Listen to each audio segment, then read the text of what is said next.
Now, on another matter, today President Biden will welcome Olaf Scholz, the new German Chancellor, to his first visit to Washington since taking office.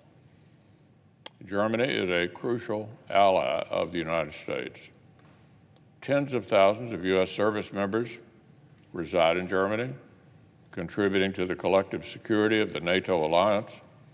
According to the State Department, bilateral trade between our countries totaled more than $260 billion in 2019. Many in Washington on both sides of the aisle appreciated the increasing leadership role that Chancellor Scholz's predecessor, Angela Merkel, played in international affairs. Germany's overseas contributions in Afghanistan, Iraq, and Africa demonstrated a growing willingness to contribute to international missions that advance our collective security interest. The German people have built the largest economy in Europe and the fourth largest in the entire world. They are indeed a major player. But there's no question Germany could do more given its influential role, including within the EU and NATO, to advance our shared foreign policy and security interests.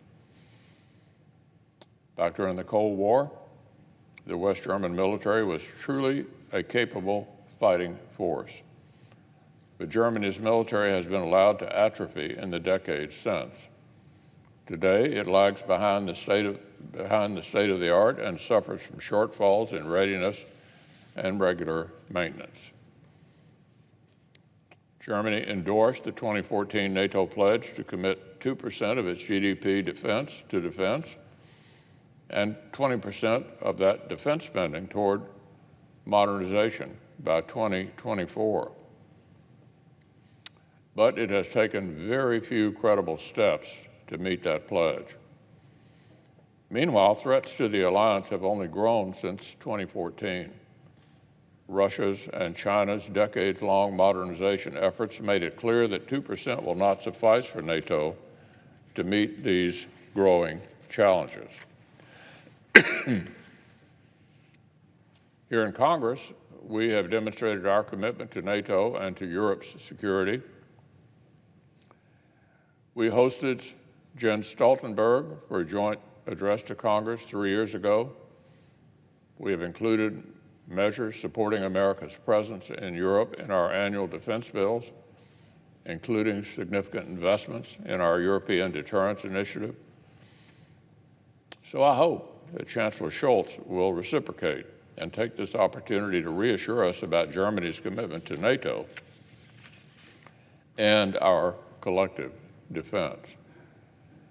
Our friends are too powerful and too prosperous not to contribute more militarily to our alliance. Of course, building military capabilities takes time, but the urgent issue of Russian aggression in Europe also demands courage and firmness, and it demands it right now. We know how such resolve works. The United States and our allies displayed such firmness again and again in standing up to Soviet pressure, and West Berlin remained a free city because of it.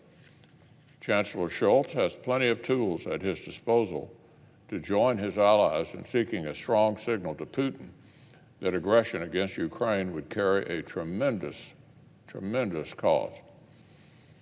So let's take one example. A bipartisan chorus in Congress has opposed the Nord Stream 2 pipeline for years. We have viewed it as a new geopolitical tool for Putin to undermine Ukraine and divide Europe. Germany acknowledges the international community's concerns, hence German delays in moving the project forward.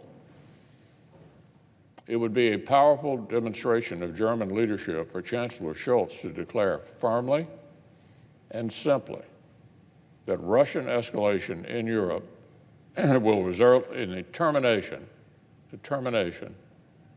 of Nord Stream 2. Not another pause, the end of the pipeline, period.